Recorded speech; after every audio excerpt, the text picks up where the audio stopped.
¿Y si ya no tuviéramos que imprimir en capas 3D, sino que pudiéramos hacer que un objeto entero apareciera al instante aparentemente de la nada como una pieza sólida? Eso es lo que hace esta máquina. Me reuní con un grupo de investigadores en la Open Source de Berkeley que aseguran haber creado una impresora 3D que imprime un objeto entero casi al instante, sin capas ni soportes. Una estructura 3D final impresa de una sola vez. Este método de impresión se llama litografía axial computarizada. Primero se toma un tubo de resina y se lo coloca en una máquina que lo gira a una velocidad específica. Luego se enciende una luz que ilumina la imagen del tubo. Después de unos 30 segundos se toma la resina y se la vuelca. Este es el producto final. Es un pequeño robot. Sí. ¿Cuánto tiempo llevó? ¿Unos 30 segundos? Sí. Y casi mágicamente sale una pieza en 3D perfecta. En este caso, un pequeño robot. Se puede hacer lo mismo que con una impresora 3D estándar. Pero como la impresora no depende de capas, boquillas o soportes, se pueden hacer cosas que las impresoras 3D no pueden hacer. Por ejemplo, lo que se denomina sobreimpresión. Formar una estructura 3D sobre una estructura ya existente. Como ponerle un mango de destornillador a esta broca, y algo incluso mejor, se pueden imprimir cosas microscópicas. Son estructuras diminutas que son casi invisibles al ojo humano. Fueron impresas en 3D de la misma forma, sin capas, imprimiendo todo el volumen de una sola vez. Hoy les enseñaré el increíble proceso que convierte una imagen de luz plana 2D en una estructura 3D. Para entender cómo funciona, primero debemos hacernos una TC. En una TC, el paciente se mete en una gran máquina. Esta máquina emite rayos X que le atraviesan el cuerpo.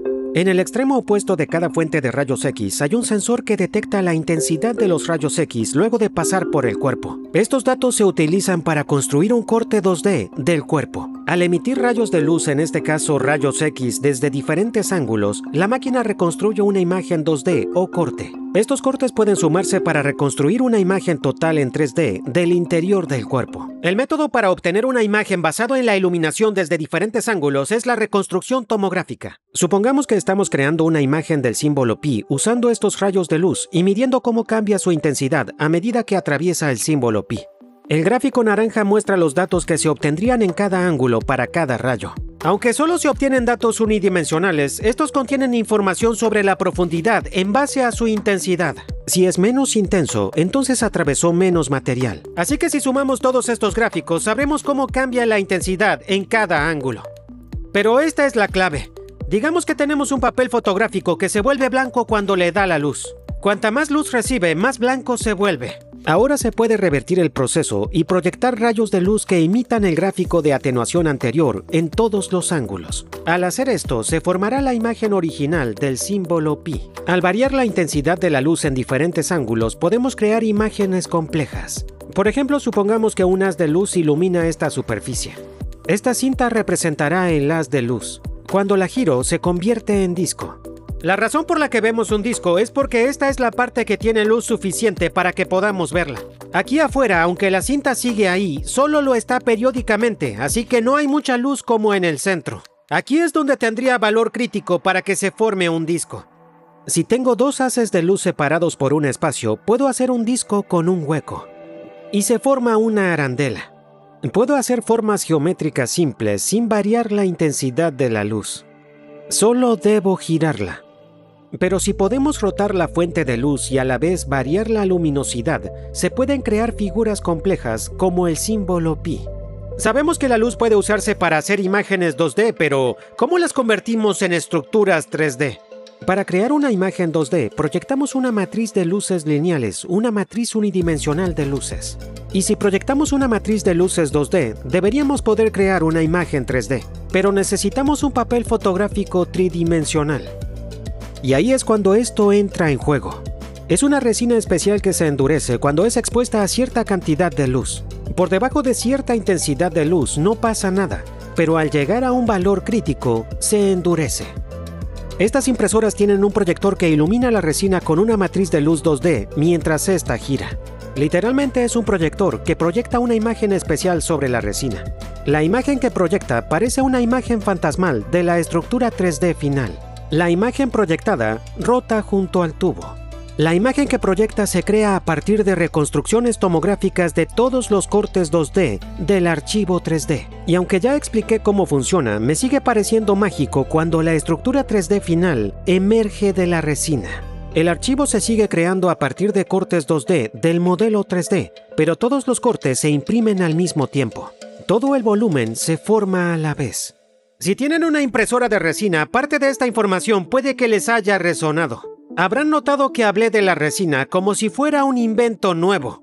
Pero las impresoras de resina comunes también hacen impresiones 3D que se forman cuando la luz reacciona con la resina para endurecerla. Pero lo hace capa por capa, moviendo la pieza contra la superficie, que emite una luz que hace que la capa se endurezca. Entonces, ¿podríamos usar resina común para hacer un objeto 3D mediante impresión volumétrica? Intentémoslo y veamos si funciona. Veamos si puedo crear una esfera girando un tubo de resina frente a mi linterna ultravioleta.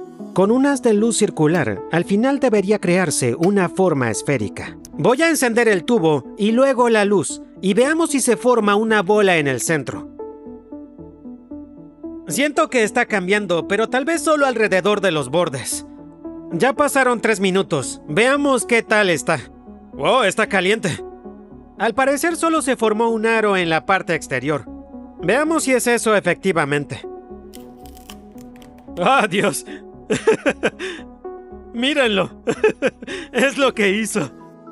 Estoy seguro de que mi luz era demasiado grande. Ocupó básicamente el ancho de todo el tubo. Necesito que la luz sea más pequeña. Voy a usar un láser violeta. La resina se endurece con la luz ultravioleta, pero creo que también se endurecerá con la luz violeta. Así que este láser violeta debería funcionar.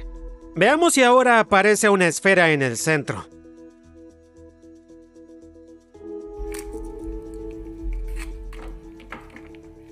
Ok, pasó exactamente lo mismo. Aunque la luz estaba enfocada solo en el centro, se escurrió por los bordes y se volvió a formar un aro. ¿Por qué ocurrió esto? ¿Por qué la impresora de ellos crea una esfera cuando hacen esto y la mía solo hace un aro alrededor del borde? Cuando hablé con Taylor Waddell, uno de los científicos trabajando en Berkeley, me dijo que la clave es la resina. La resina regular como la de las impresoras SLA tienen aditivos que bloquean las longitudes de onda de la luz que las hacen reaccionar o endurecer. Esto es adrede porque la capa de resina debe ser muy fina para reaccionar cuando la placa baja y la luz se enciende en el fondo. La resina absorbe la luz cuando la coloco en este plástico blando. Vean qué brillante es el láser violeta aquí, pero cuando lo pongo en la resina transparente, no llega al fondo. Está siendo absorbido por la resina. Este pedazo se endureció. Tampoco funcionó porque la resina reacciona a cualquier nivel de luz que incida sobre ella. Incluso si los inhibidores no estuvieran en la resina, se habría convertido en un bloque sólido, porque en definitiva la luz incide en cada parte de la resina un poco. Para que esta impresión volumétrica funcione, la resina debe alcanzar un valor umbral antes de reaccionar. En la resina especial utilizada en estas impresoras, la luz reacciona con las moléculas de la resina, y si estas especies reactivas chocan entre sí, se empezarán a formar cadenas. Pero el oxígeno de la resina también reacciona con las especies reactivas y puede desactivarlas. Así que la única manera de que se forme el polímero es que haya suficiente luz para que reaccione más rápido de lo que el oxígeno puede desactivarlas. Si hay poca luz, no pasará nada, pero cuando se alcanza un valor crítico, se endurecerá. Gracias a esto se pueden lograr bordes y formas muy finos donde la luz incide justo por encima del valor crítico para que se forme un sólido. En cualquier otro lugar no se forma un sólido. De hecho, la resina sin endurecer se puede reutilizar después. Estas impresoras son increíbles. Espero que en un futuro cercano sean más accesibles para el público en general. En especial porque con estas impresoras se pueden hacer ciertas cosas que no se pueden hacer con las tradicionales. Gracias al equipo de Berkeley por dejarme exhibir su tecnología asombrosa. De hecho, están intentando hacerlas más accesibles para el público, fabricándolas con código abierto. Si están interesados, les dejo el enlace a su Discord en la descripción. Gracias por ver otro episodio de The Action Lab, espero que les haya gustado. Si aún no están suscritos a mi canal, recuerden hacer clic en suscribirse y nos vemos pronto.